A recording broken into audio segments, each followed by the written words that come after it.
Today, we're exploring the reality behind American school lunches. From the shockingly unhealthy meals served in some schools to the historical and economic reasons behind this issue. Stay tuned to uncover why ketchup, French fries, and pizza are considered vegetables in the US school system.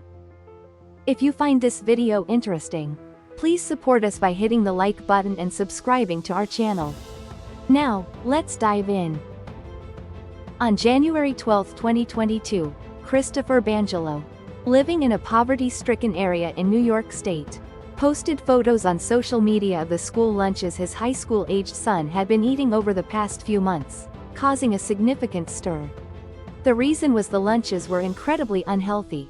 The lunch, consisting of chicken nuggets, cracked baby carrots, rice, and chocolate milk, was not only nutritionally poor but also insufficient in quantity. Even for elementary school students, let alone high schoolers.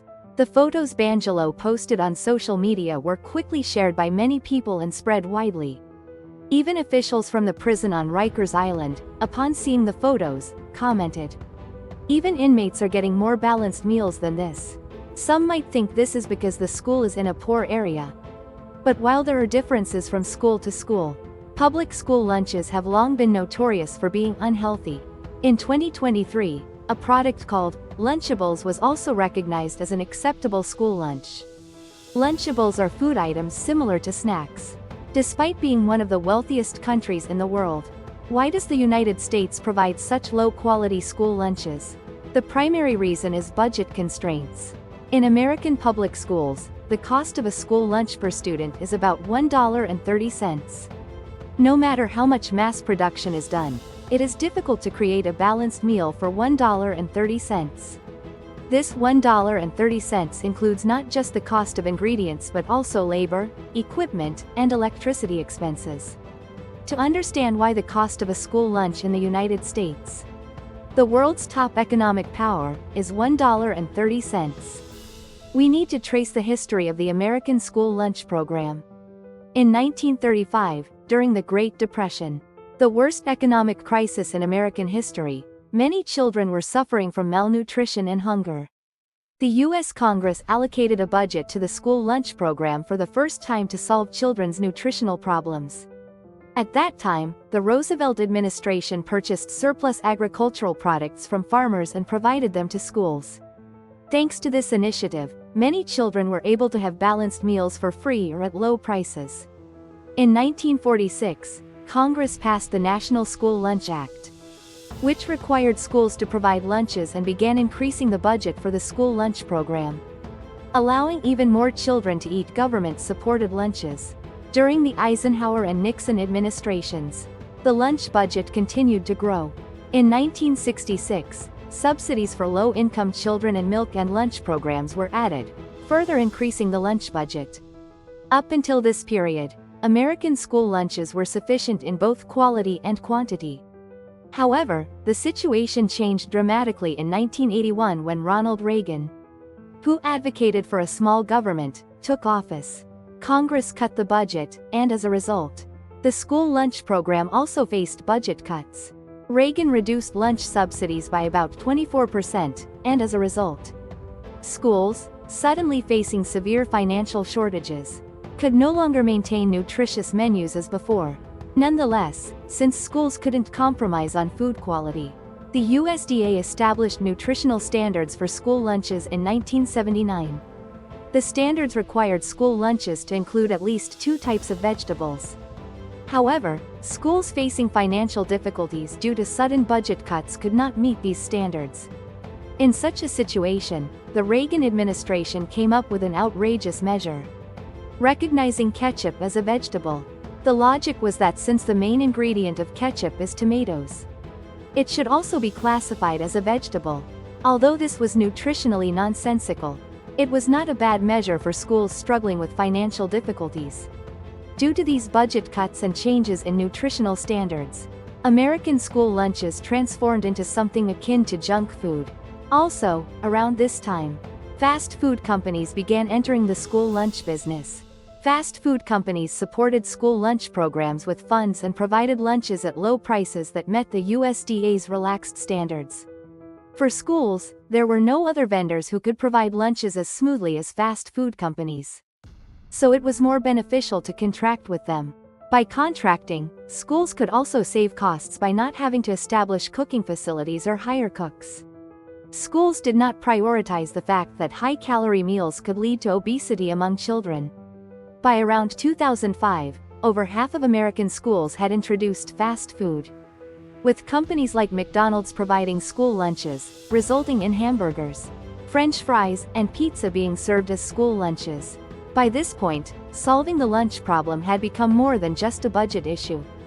This was because the lobbying activities of major food companies had already taken control of politicians and schools. Lobbying activities by major companies led to classifying French fries, whose main ingredient is potatoes, and pizza with tomato paste as vegetables. The nutritional standards for American school lunches became utterly absurd. Additionally, school lunches that prioritized cost over nutrition led to a rapid increase in childhood obesity rates. Of course, there have been attempts to change the school lunch system. In 2010, the Obama administration addressed this issue and enacted the Healthy, Hunger-Free Kids Act. This law regulated lunch menus to include more fruits and vegetables and aimed to enhance nutritional value by reducing fat and salt. First Lady Michelle Obama, the patron of the childhood obesity prevention campaign Let's Move, actively supported this law. Indeed, during that time, healthier meals were being provided in school lunches. However, children who had grown accustomed to the stimulating flavors of fast food rejected the healthy school lunches implemented by the Obama administration, calling them tasteless, resulting in a significant increase in food waste. In Los Angeles public schools alone, the amount of discarded school lunches reached $100,000 per day. While the children's preference for fast food played a role, the revised lunch regulations by the Obama administration were also seen as problematic.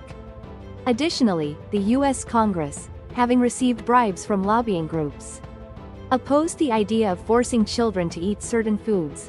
Consequently, in December 2018, the law began the process of being repealed, and the Obama administration's school lunch reform efforts were nullified. As a result, the quality of American school lunches has continued to decline to this day.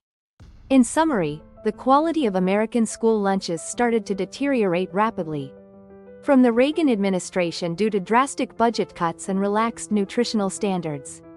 This period also marked the beginning of lobbying activities by food companies entering the school lunch business, leading to the current situation. Furthermore, being a multiracial and multicultural nation has also contributed to the decline in school lunch quality. For example, in a homogeneous nation like South Korea, all students share almost the same food culture, so serving a unified meal is not an issue. This means that purchasing ingredients in bulk and providing them to students is possible, thus lowering production costs. However, in the United States, where students come from various racial and cultural backgrounds, it is impossible to serve the same menu. Muslim students require halal food. Some students have allergies, and Jewish students need kosher food. In a country known for its freedom, like the United States, enforcing a standardized school lunch is also not feasible. If there is a food poisoning incident at school, parents would vigorously fight the school in court.